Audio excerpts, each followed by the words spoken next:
기도는 주님과의 대화입니다. 이 기도 문제는 처음에는 좀 이해하기 힘든 점이 있습니다. 주님의 이름으로 기도하라고 했는데 이는 기도를 마칠 때 주님의 이름으로 기도합니다 라고 말하는 것이 아닙니다. 주님의 이름으로 기도합니다 라고 해도 그 주님의 이름이 어떻게 주어진 것인지를 우리가 확실히 알지 못하면 아무 소용이 없는 것입니다. 우리는 대개 기도하고 나서 끝에 가서 습관적으로 주님의 이름으로 기도합니다 라고 하면 그것이 주님의 이름으로 기도한 것인 줄 착각합니다. 성경에는 그에 대한 매우 깊은 뜻이 들어있으나 이제 막 구원받은 분들은 아직 그런 내용을 이해하기가 어렵기 때문에 이 기도 문제에 대해서 잠시 이야기를 해보겠습니다. 마태복음 6장 5절을 읽어보겠습니다. 또 너희가 기도할 때에 외식하는 자와 같이 되지 말라. 저희는 사람에게 보이려고 회당과 큰 거리 어귀에 서서 기도하기를 좋아하느니라. 이 말씀에 나오는 회당은 예배당을 가리킵니다. 회당과 큰 거리 어귀에 서서 기도하기를 좋아하느니라. 이러한 기도는 외식하는 기도입니다. 외식이란 겉모양을 꾸민다는 뜻으로서 사람들에게 보이려고 하는 기도입니다. 하루에도 그런 기도를 몇 번씩이나 합니다. 가령 누구네 집을 방문했을 때 서 있을 때에는 기도를 안 하다가 앉으면 기도합니다. 과일이나 차를 내놓으면 또 기도하고 다른 음식이 나오면 또 기도합니다. 그렇게 하는 동안에 그 마음이 얼마나 주님을 향하는지는 모르지만 꼭 그런 형식을 꾸밀 필요는 없습니다. 음식이 들어오면 외면적으로 나타나는 형식을 꾸미지 않아도 속으로 주님을 사랑하는 마음이 있으면 되는 것입니다. 남의 눈앞에 보이는 데서 하는 것은 외식입니다. 이러한 문제에서 자연스럽게 될 때 정상적인 신앙생활이 됩니다. 이 기도라는 것이 왜 그렇게 되었냐면 사람의 마음에 있는 종교적 본능, 썩은 고목나무를 보고도 빌고 이상하게 생긴 돌이나 바위만 보아도 빌고 싶은 그러한 마음이 기독교 안에 들어와서 이렇게 되어버린 것입니다. 그렇기 때문에 참 기도가 어떠한 것인지를 모릅니다. 유다서에 보면 성령으로 기도하라고 되어 있습니다.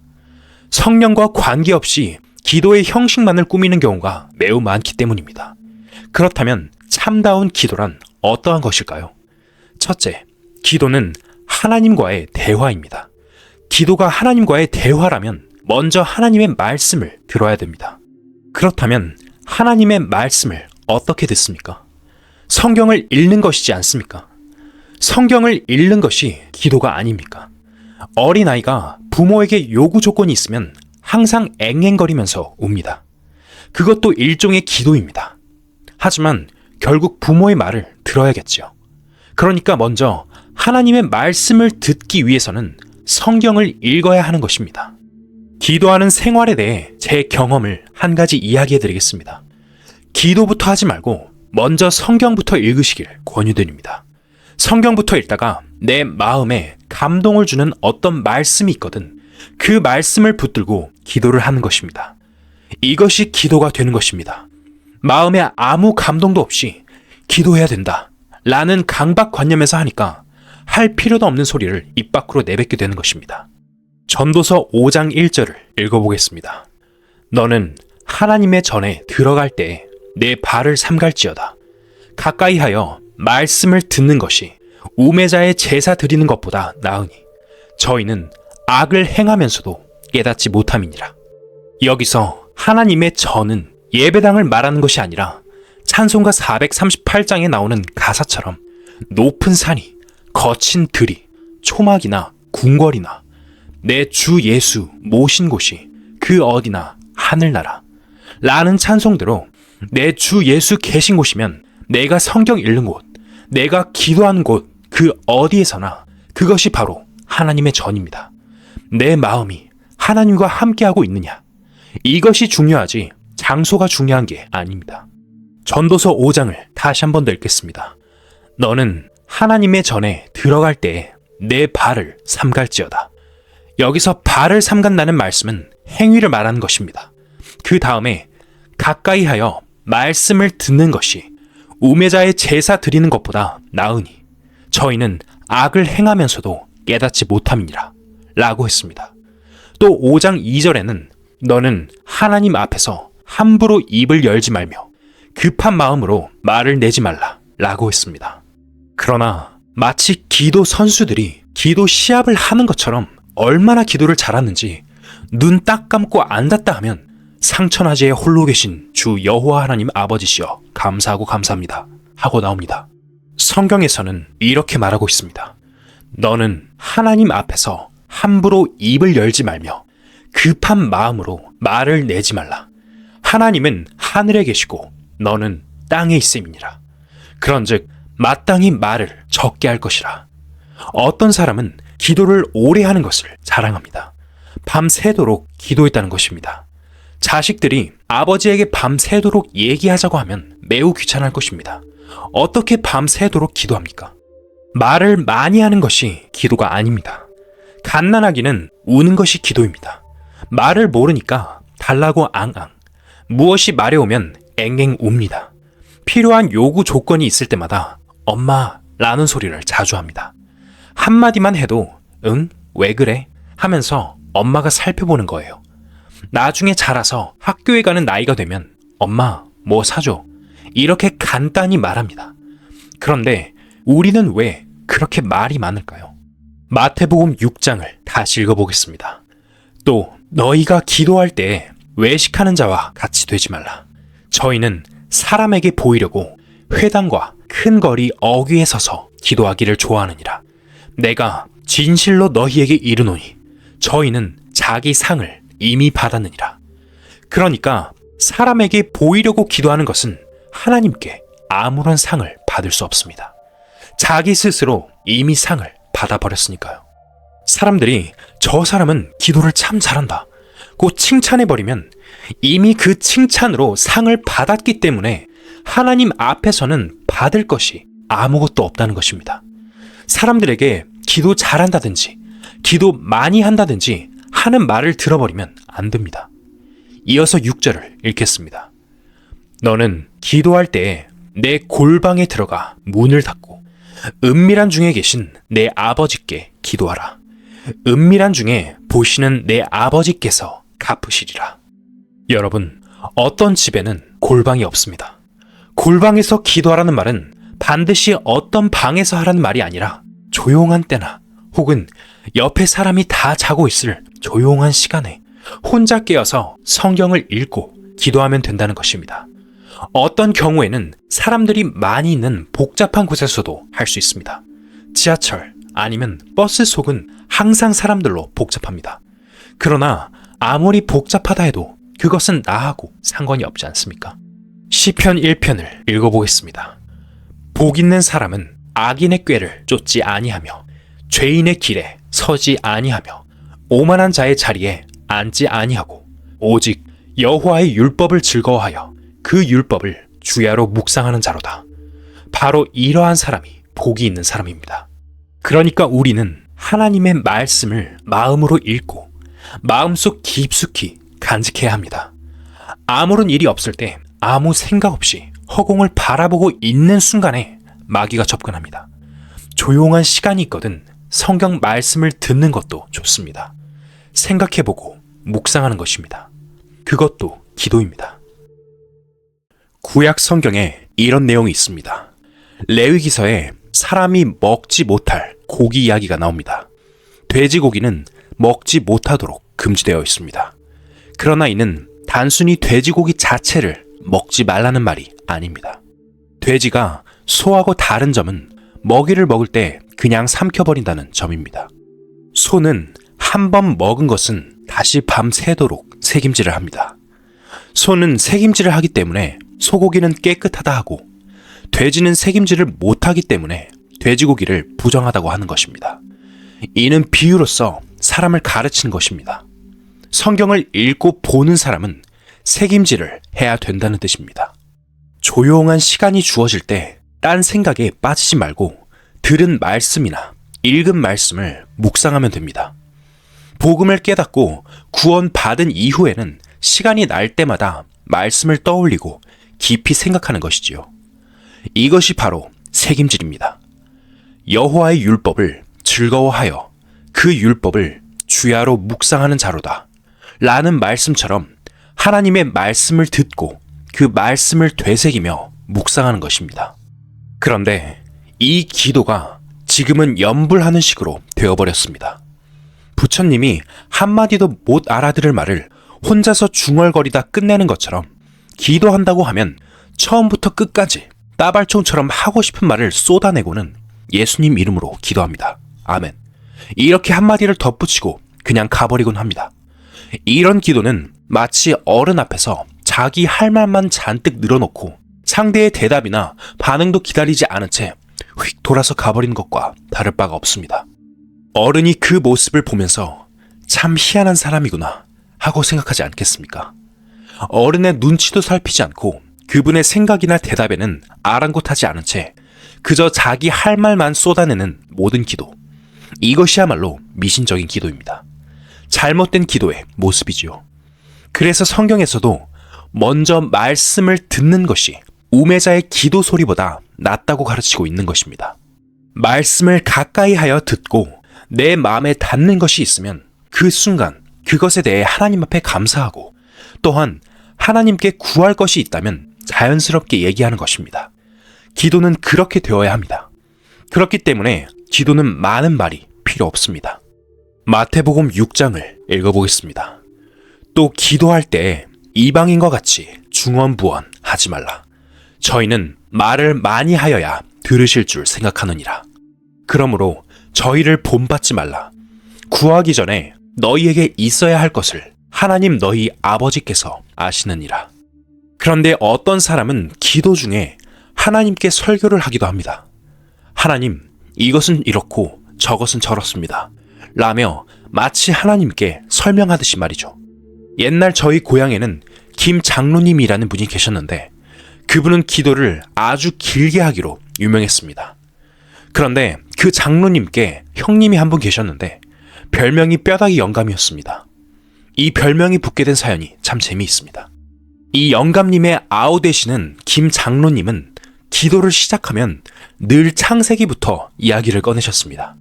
창세기 내용을 하나하나 설명하며 처음부터 끝까지 훑어 내려가는데 기도 시간이 워낙 길다 보니 형님이 도저히 참지 못했던 모양입니다. 결국 기도 중간에 벌떡 일어나면서 아이고 뼈다귀야 하고 외치고는 그냥 자리를 박차고 나가버렸습니다. 기도가 끝나기도 전에 형님이 떠나버린 거죠. 그런데 김 장로님이 기도를 마치고 나서 형님 어디 가셨습니까? 하고 물으니 사람들이 아브라함 때 벌써 가셨어요 라고 대답해 모두가 한바탕 웃었던 일이 있습니다. 이런 기도가 무슨 의미가 있겠습니까? 기도는 하나님께 필요한 것만을 솔직하고 담백하게 짧게 한두 마디만 해도 충분한 것입니다. 그런데 왜 하나님 앞에서 설교를 할까요? 결국 사람들에게 들려주려고 하는 소리가 아닙니까? 물론 공중기도는 사람들 앞에서 드리는 것이지만 그 마음의 방향은 반드시 하나님을 향해야 합니다. 그런데 하나님께서 무언가를 모르신다고 생각해서 하나님 앞에서 일일이 설명하려는 것이 과연 옳은 태도일까요? 마태복음 6장을 다시 읽어보겠습니다. 그러므로 저희를 본받지 말라. 구하기 전에 너희에게 있어야 할 것을 하나님 너희 아버지께서 아시느니라. 그렇게 말을 많이 할 필요가 없지 않습니까? 말을 적게 하라고 되어 있습니다. 사람이 참으로 구원을 받고 나면 신기하게도 기도할 말이 없어지곤 합니다. 구원 받기 전에는 저도 기도를 참 많이 했습니다. 어떻게 했냐고요? 하루에 2시간 넘게 기도한 적도 있었습니다. 어떤 날은 제 개인적인 문제에서 시작해서 우리 가족의 문제를 놓고 기도하고 심지어 온 세상 문제까지 한 바퀴 돌아보곤 했습니다. 그렇게 한 바퀴를 돌고 나면 2시간, 많게는 3시간이 훌쩍 지나가곤 했습니다. 나중에 구원을 받고 나서 보니 이전의 기도는 전부 연불과 같았습니다. 기도는 하나님과의 대화입니다. 성경을 읽다가 마음에 와닿는 말씀이 있으면 그 말씀을 붙잡고 하나님과 대화를 나누는 것이 바로 기도입니다.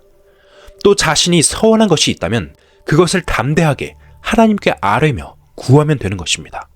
그래서 기도할 때 형식을 과하게 꾸미고 말을 길게 늘어놓으며 하나님께 설교하듯 하는 것은 성경이 말하는 참된 기도가 아닙니다. 그런 기도는 결코 정당한 기도라 할 수 없습니다. 말라기 3장을 읽어보겠습니다. 그때 여호와를 경외하는 자들이 피차에 말하매 여호와께서 그것을 분명히 들으시고 여호와를 경외하는 자와 그 이름을 존중히 생각하는 자를 위하여 여호와 앞에 있는 기념책에 기록하셨느니라. 여기 보면 여호와를 경외하는 자들이 피차에 말하매 여호와께서 그것을 분명히 들으시고 라고 되어 있습니다. 여호와를 경외하는 자는 바로 구원받은 사람들을 말합니다. 구원받은 사람들이 서로에게 무언가를 말하는 장면이지요. 그런데 여러분 중에 교회에 오래 다니신 분도 계실지 모르겠지만 지금까지 여러분들이 한 번도 생각해보지 못한 기도의 형태가 있습니다. 바로 구원받은 성도들이 주님을 섬기기 위해 서로 의논하는 것이 기도라는 것입니다. 아마 지금까지는 이런 것을 기도라고 생각해보지 못하셨을 것 같습니다. 우리 이렇게 한번 생각해봅시다. 아이들이 이웃 아이들과 어울려 놀고 있습니다. 그런데 정작 아이들은 그런 줄도 모르고 그저 재미있게 놀기만 하죠. 그때 아이들끼리 주고받는 이야기 속에서 무엇이 있으면 좋겠다 라는 말 한마디가 부모의 귀에 들어갔다고 가정해봅시다. 아이들이 직접 이거 사주세요 라고 요청하지 않았더라도 부모는 그 말 한마디를 기억하고 있다가 상점을 지나갈 때 그 물건이 눈에 띄면 반드시 사주실 것입니다. 아이들끼리 나눈 대화가 바로 기도의 한 모습인 것입니다. 사람도 이런데 하나님은 얼마나 더 세심하게 우리의 마음을 헤아리시겠습니까? 구원받은 사람들이 함께 모여 서로 대화하고 의논하고 교제하는 것, 그 자체가 기도입니다. 어떤 모임에는 기도가 전혀 없는 것처럼 보일 수도 있습니다. 하지만 그렇지 않습니다. 그 이면에는 깊은 기도가 자리 잡고 있습니다. 성경은 우리에게 항상 무엇을 말씀하시느냐 하면 교제에 대해 매우 중요하게 강조하고 있다는 점입니다. 빌레몬서 1장 6절에서도 이렇게 말하고 있습니다. 이로써 내 믿음의 교제가 우리 가운데 있는 선을 알게 하고 그리스도께 미치도록 역사하느니라. 이처럼 성경은 믿음 안에서의 교제가 얼마나 중요한지를 분명히 가르쳐줍니다. 믿음의 교제라는 말이 아직은 여러분께 조금 어렵게 느껴질 수도 있습니다. 하지만 성경을 서로 이야기하는 것, 집회에 참여하는 것, 이 모든 것이 바로 교제입니다. 성경 말씀을 배우는 것도 교제이고 생활 속에서 간증을 나누는 것도 교제입니다. 이런 모든 것이 교제에 해당되지만 그보다 더 깊은 차원의 교제가 있다는 사실을 아셔야 합니다. 그러나 먼저 여러분이 이해하기 쉬운 교제란 방금 말씀드린 이런 것들입니다. 구원받은 사람에게 이 교제가 없다면 신앙생활은 결코 자라날 수 없습니다. 왜냐하면 우리 안에 계신 성령은 한 분이시기 때문입니다. 우리는 모두 같은 성령을 받았는데 이 성령은 지금 이 순간에도 역사하시고 활동하시는 분이십니다. 구원받은 사람들이 서로 교제할 때 성령께서 그 안에서 활동하시고 역사하시는 것입니다. 가령 내가 구원을 받았지만 성도들과의 교제가 전혀 없거나 혼자만 지내고 구원받은 사람들과 만나지도 않고 구원받았음에도 불구하고 여전히 구원받지 않은 사람들의 세계 속에서 살아간다면 그 사람은 성령과의 교제가 끊어지게 됩니다. 그런 사람에게는 성령의 활동이 나타나지 않습니다. 구원을 받아 성령이 그 마음 속에 계시더라도 그 성령은 그저 가만히 계실 뿐입니다. 그러니 그 사람에게는 신앙생활이 있다고 할 수 없습니다. 성령은 구원받은 사람들이 서로 이야기하고 교제할 때 비로소 활동하십니다. 그렇다면 여러분, 성도의 교제, 즉 구원받은 사람들이 서로 교제한다는 것이 얼마나 중요한 일입니까? 비록 교제가 없어도 성령은 우리 안에 계시겠지만 아무런 활동 없이 그저 가만히 계시게 되는 것입니다. 그러나 구원받은 사람들이 서로 교제할 때에는 성령이 활동하시기 때문에 그곳에서 성령의 역사가 일어납니다. 따라서 구원받은 사람들이 성령 안에서 교제하며 기도할 때 하나님의 뜻을 깨닫게 되는 것입니다. 빌레몬서 1장 6절에 이로써 내 믿음의 교제가 라고 말씀하셨습니다. 교제는 결코 혼자서는 할 수 없는 것입니다. 교제는 반드시 두 사람 이상이 있어야 가능합니다. 죽은 사람과 살아있는 사람의 차이가 무엇일까요? 여러 가지가 있겠지만 한번 생각해 보세요. 살아있는 사람은 말을 하고 활동하며 느끼고 생각하고 숨을 쉬며 음식을 먹습니다.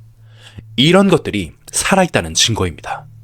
구원받은 사람도 마찬가지로 구원받은 후에는 성경 말씀이 마치 양식처럼 마음에 먹혀 들어갑니다. 세상 모든 사람들도 음식을 함께 나누며 교제하지 않습니까?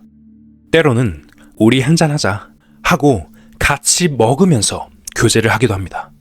먹는 것이 빠져버리면 교제가 잘 안 됩니다. 구원받은 사람도 마찬가지로 함께 모여 말씀을 나누면서 교제를 합니다. 하지만 내가 아무리 좋아하는 사람이라도 그 사람이 죽어버리면 아무리 이야기를 해봐도 소용이 없습니다. 그때는 절대로 교제가 될 수 없습니다. 구원받은 사람이 구원받지 않은 세계에서 신앙생활을 한다고 말하는 경우도 있습니다.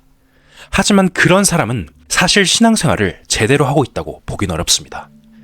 그래서 신앙생활은 반드시 살아있는 사람과 대화를 나누며 이루어져야 합니다.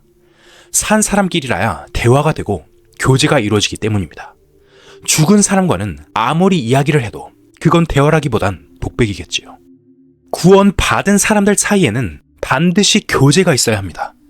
주님의 일을 함께 해 나아가다 보면 그 과정에서 필연적으로 서로 대화가 오가게 마련입니다. 때로는 평범한 의논을 나누기도 하고 때로는 더 깊고 차원이 높은 대화가 오가기도 합니다. 성경은 이렇게 말씀하고 있습니다. 이로써 내 믿음의 교제가 우리 가운데 있는 선을 알게 하고 그리스도께 미치도록 역사하느니라. 여러분, 인류의 조상인 아담이 무슨 과일을 따먹었습니까? 선과 악을 알게 하는 나무의 열매, 곧 선악과를 따먹었습니다. 그런데 왜 하나님께서는 그 열매를 먹지 말라고 하셨을까요? 그리고 아담과 하와가 그 열매를 먹고 나서 정확히 무엇을 알게 되었던 걸까요? 선악과를 먹고 나면 선과 악을 알게 되어서 죽어버린다고 하나님은 분명하게 말씀하셨습니다. 그런데 여기서 아담이 선악과를 먹고 알게 된 선은 인간의 기준입니다. 인간 기준의 형식적이고 도덕적인 선입니다. 하나님의 기준이 아니에요. 그렇다면 한번 생각해 봅시다. 하나님께서 말씀하시는 참된 선이란 무엇일까요? 그것은 바로 하나님의 뜻입니다. 그리고 그 하나님의 뜻이 이 땅에 육신으로 나타나신 분이 바로 예수님입니다. 예수님이 곧 하나님의 선입니다. 빌레몬서 1장 6절에 이로써 내 믿음의 교제가 우리 가운데 있는 선을 알게 한다 는 말씀을 반대로 생각해보면 교제를 하지 않으면, 다시 말해서 교제가 없으면 하나님의 뜻인 선을 모른다는 것입니다. 하나님의 뜻을 모르고는 신앙생활을 할 수 없습니다. 오늘날 예수님을 믿는다며 교회에 다니는 사람들이 참 많습니다. 그런데 과연 그들 중 몇 명이 하나님의 뜻을 확실히 알고 있을까요?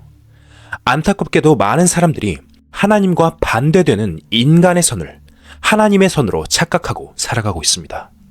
예배당에 열심히 다니기만 하면 그것이 곧 하나님의 선이라고 생각하는 것이죠. 하지만 천만의 말씀입니다. 하나님의 뜻이 정말로 나타난다면 거듭나는 사람이 반드시 생겨나야 합니다. 구원받는 역사가 일어나야 합니다. 단순히 형식적인 신앙생활이 아닌 하나님과의 살아있는 교제가 이루어지는 변화가 있어야 합니다. 그리고 그뿐만 아니라 한 걸음 더 나아가 성도를 섬기는 참된 사랑이 나타나야 합니다. 하지만 안타깝게도 많은 사람들이 이런 사실에 대해서는 전혀 알지 못합니다. 그런 상황에서 어떻게 하나님의 뜻이 이루어질 수 있겠습니까? 그래서 믿음의 교제는 굉장히 중요한 의미를 갖습니다.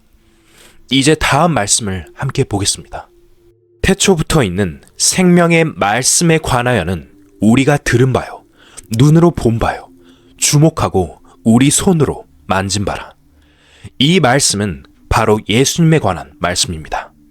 태초부터 계셨던 생명의 말씀이신 예수님께서 육신을 입고 이 땅에 친히 오셨음을 선포하고 있는 것입니다. 이어서 2절을 읽겠습니다. 이 생명이 나타내신 바 된지라.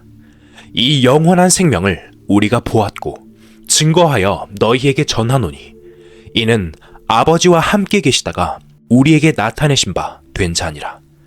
이 말씀은 분명히 예수님을 가리키는 말씀입니다. 영원한 생명이신 예수님께서 이 땅에 나타나셨고 우리는 예수님의 제자들이 직접 보고 증거한 예수님을 성경을 통해 알고 믿으며 그분을 전할 수 있게 된 것입니다. 또 이어서 3절을 읽겠습니다.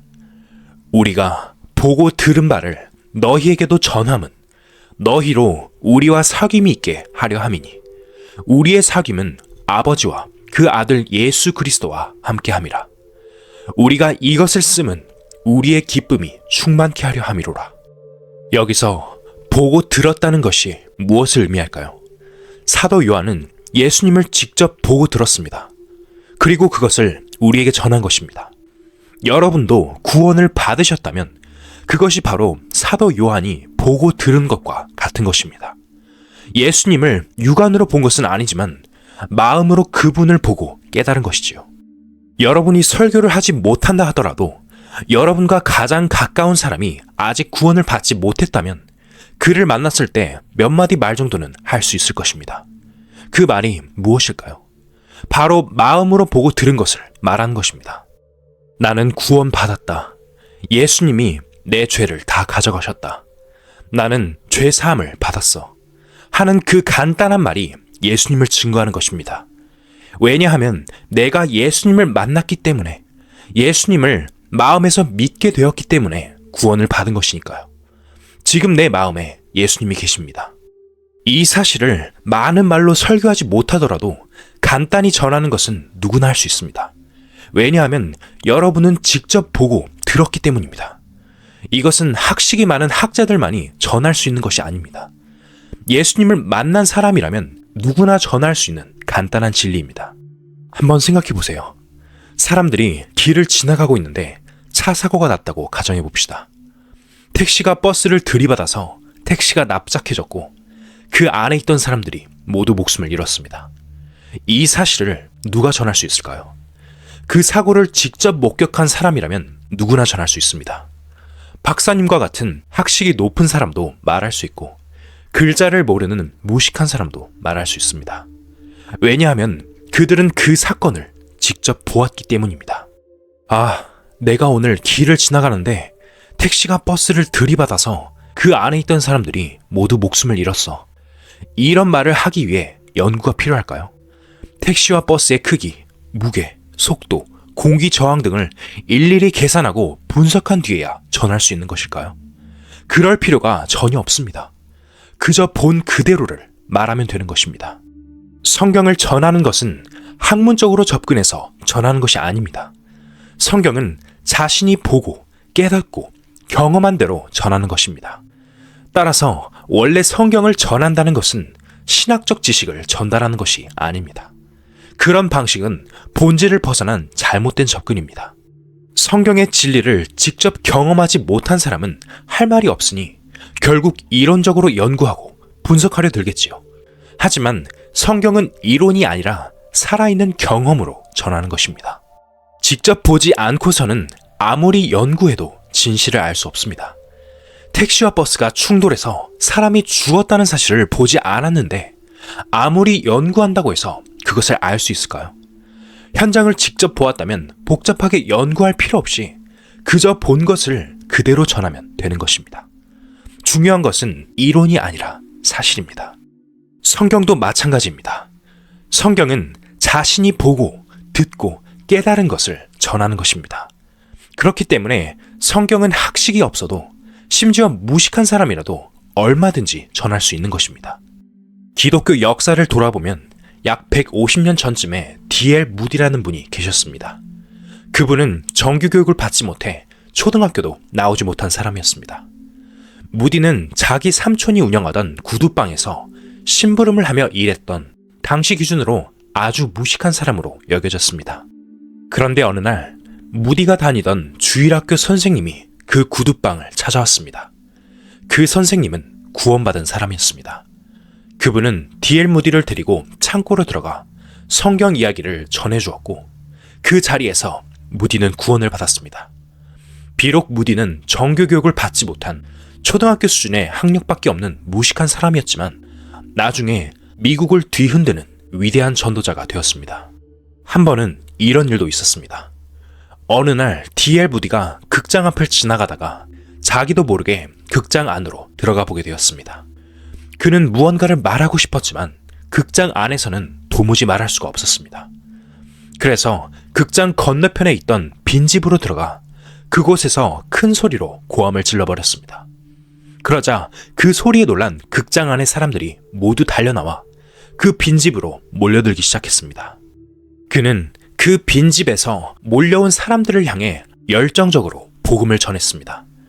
비록 무식한 사람이었지만 그는 수많은 사람들에게 전도했고 그 결과 매우 많은 사람들이 구원을 받게 되었습니다. 이것은 그가 신학을 깊이 연구해서 이룬 결과가 아니었습니다. 그저 성경을 읽고 자신이 깨달은 진리를 그대로 전했을 뿐인데 그로 인해 놀라운 구원의 역사가 일어난 것입니다. 성경을 전하는 사람들 중에는 오히려 유식한 사람보다 무식한 사람이 더 많습니다. 왜 그럴까요? 유식한 사람은 자기 이론이나 지식을 의지합니다. 그러나 무식한 사람은 의지할 지식이나 학문이 없어요. 그러니 무엇을 의지할까요? 하나님만 의지하는 것입니다. 자신이 무식하다는 것을 알기 때문에 하나님을 의지할 수밖에 없는 것이죠. 하나님께서는 이러한 겸손한 마음과 하나님을 의지하는 태도를 가진 사람들을 들어 쓰십니다. 그들을 통해서 하나님은 놀라운 일을 이루어 가십니다. 기독교 안에서 성경 다음으로 가장 많이 팔리는 책이 있습니다. 혹시 아시겠습니까? 바로 철로 역정입니다. 이 책을 쓴 사람은 존 버년으로 초등학교를 중퇴한 정도의 학력을 가진 무식한 사람이었습니다. 그러나 구원을 받고 나자 그는 뜨겁게 전도하고 설교하기 시작했습니다. 당시 영국은 성공회를 국교로 삼고 있었기 때문에 버년에게 전도를 하지 말라고 경고했습니다. 하지만 그는 멈추지 않았고 결국 당국은 그를 잡아 감옥에 가둬버렸습니다. 버년은 감옥에서 무려 13년을 보냈습니다. 그를 한 번 내보내면 다시 전도와 설교를 했고 그러면 또 잡혀 들어가는 일이 반복되었습니다. 결국 감옥에 갇힌 상태에서 그는 철로 역정을 집필했습니다. 비록 무식한 사람이 쓴 책이었지만 철로 역정은 지금까지도 성경 다음으로 가장 많이 팔린 책으로 기록되고 있습니다. 이 모든 것은 자신을 의지하지 않고 하나님만을 의지한 사람이기에 가능한 일이었습니다. 하나님을 의지하는 사람은 이렇게 위대한 일을 이룰 수 있는 것입니다. 요한 1서 1장 3절을 읽어보겠습니다. 우리가 보고 들은 바를 너희에게도 전함은 이 말씀처럼 여러분도 보고 들은 바를 전할 수 있습니다. 이어서 성경은 계속해서 말씀합니다. 우리가 보고 들은 바를 너희에게도 전함은 너희로 우리와 사귐이 있게 하려 함이니. 사실 여러분과 저는 서로 잘 모르는 사람들입니다. 제가 길을 지나갈 때 여러분 중 한 분이 인사를 하신다 해도 저는 그분이 누구인지 잘 모를 것입니다. 그러나 이렇게 함께 모여 성경 이야기를 나누다 보면 우리 사이에 교제가 이루어지기 시작합니다. 왜냐하면 우리가 보고 들은 바를 전했기 때문입니다. 그로 인해서 여러분 마음 속에도 성령이 들어가셨고 여러분의 마음 속에 주님의 말씀이 새겨지게 되었습니다. 그 말씀이 주님과 우리 사이에 매개체가 되어서 우리는 서로 교제할 수 있는 관계가 된 것입니다. 이것이 바로 성도의 교제라는 것입니다. 성경 한 구절 읽어보겠습니다. 우리가 보고 들은 바를 너희에게도 전함은 너희로 우리와 사귐이 있게 하려 함이니 우리의 사귐은 아버지와 그 아들 예수 그리스도와 함께 함이라. 지금 이곳에는 각기 다른 사람들이 모였지만 우리가 분명히 알아야 할 중요한 사실은 하나님 아버지께서 여기에 함께 계신다는 것입니다. 또한 예수님도 함께 계십니다. 어떻게 계시느냐 하면 성령으로 계십니다. 여러분들 중 아직 삼위일체 원리를 잘 모르실 분이 계실 겁니다. 지금은 성령의 시대입니다. 성령의 시대란 하나님께서 우리와 성령으로 함께 하시는 시대를 말합니다. 성령의 시대에는 하나님이 성령으로 계시는 것입니다. 그러므로 하나님 아버지께서 우리와 함께 계시고 아들 예수님도 함께 계십니다. 예수님이 부활하시고 승천하셨다고 해서 구름이 어딘가로 올라가 보이지 않게 되셨다고 생각하면 오해입니다. 그런 것이 아니고 예수님은 신령한 몸으로 변하셔서 사람들이 눈으로 보지 못하는 영적 세계에 계십니다. 그렇지만 실제로는 주님이 우리와 늘 함께 계십니다. 마태복음 28장을 읽어보겠습니다. 11 제자가 갈릴리에 가서 예수의 명하시던 산에 이르러 예수를 배웁고 경배하나 오히려 의심하는 자도 있더라. 예수께서 나와 일러 가라사대 하늘과 땅의 모든 권세를 내게 주셨으니 그러므로 너희는 가서 모든 족속으로 제자를 삼아 아버지와 아들과 성령의 이름으로 세례를 주고 내가 너희에게 분부한 모든 것을 가르쳐 지키게 하라. 볼지어다 내가 세상 끝날까지 너희와 항상 함께 있으리라 하시니라. 이 세상 끝날에는 우리의 육신의 눈으로도 주님을 뵐 수 있게 될 것입니다. 주님이 재림하시기 때문입니다. 그러나 지금은 주님이 영으로 우리와 함께 하십니다. 하나님 아버지도 본래 영이시기 때문에 지금 우리가 눈으로 보지 못할 뿐 실제로 여기 계십니다. 하나님은 성령으로 계시며 우리와 함께 하십니다. 그렇기 때문에 그리스도인들이 함께 모여 교제하는 자리에는 하나님 아버지와 예수님도 함께 하신다는 요한 1서의 말씀이 그대로 이루어집니다. 이 교제라는 것은 굉장히 중요한 것입니다. 마태복음 18장을 읽어보겠습니다.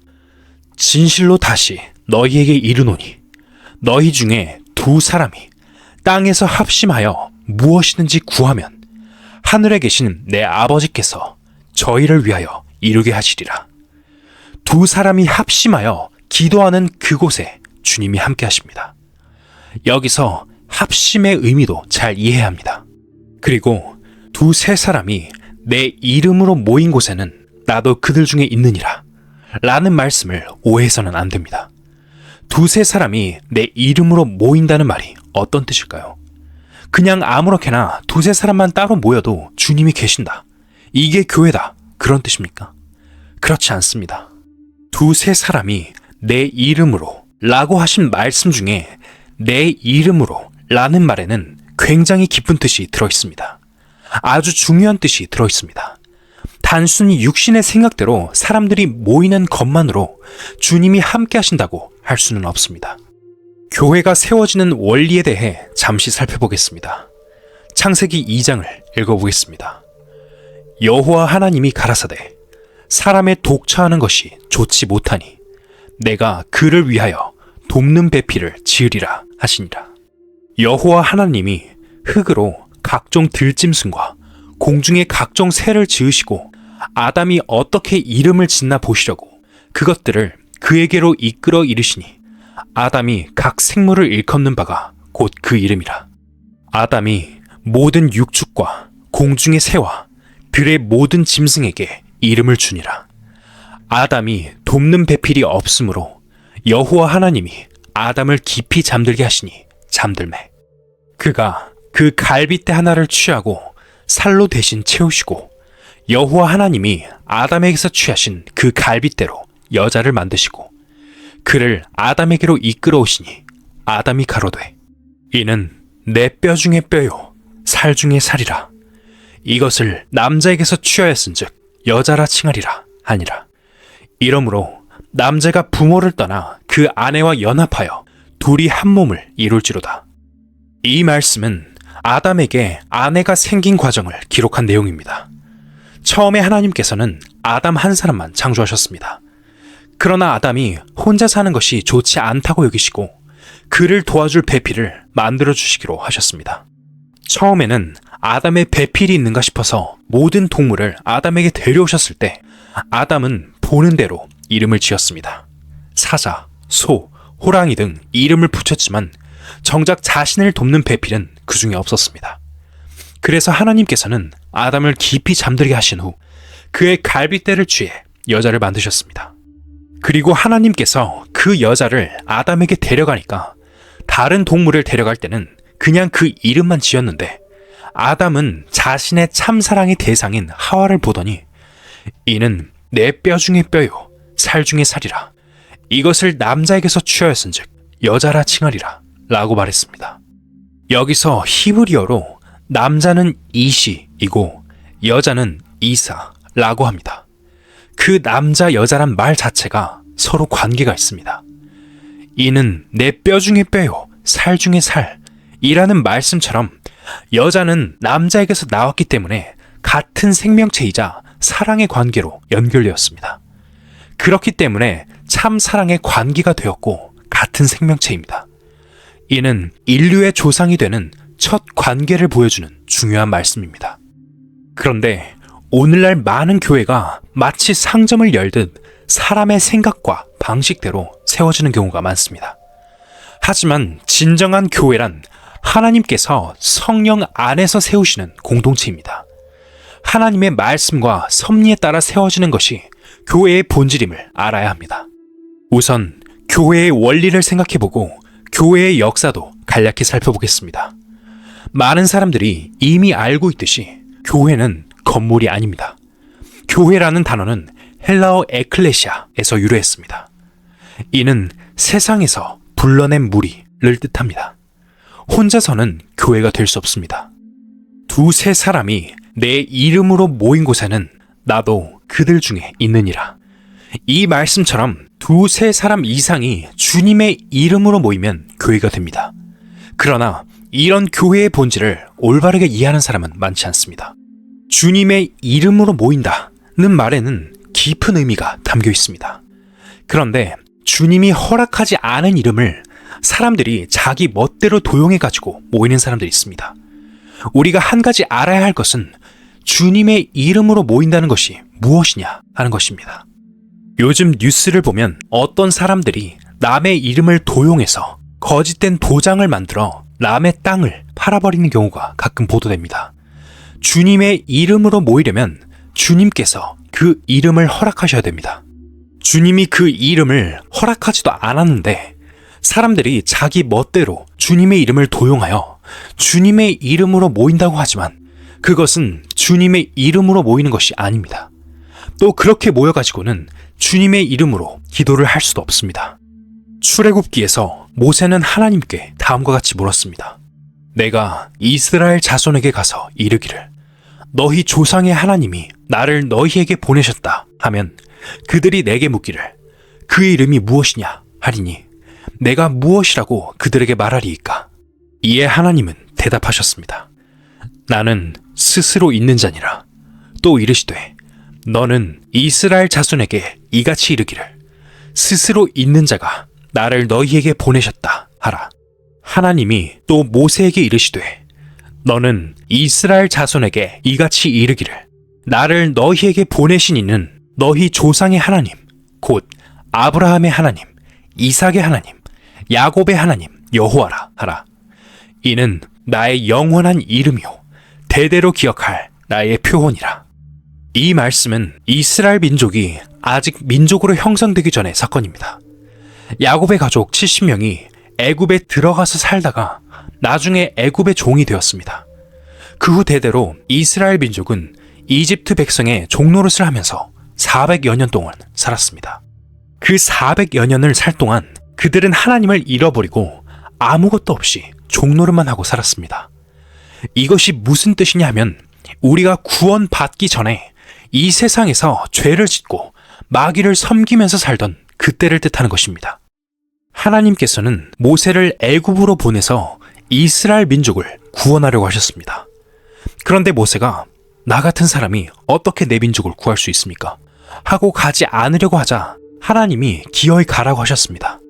그러자 모세는 그러면 내가 그 이스라엘 사람들에게 가서 하나님의 이야기를 하면 그들이 그 하나님의 이름이 뭐냐고 물을 터인데 내가 뭐라고 대답하겠습니까? 하고 하나님의 이름을 가르쳐 달라고 했습니다. 그러자 하나님은 나는 스스로 있는 자다. 나는 자존자다.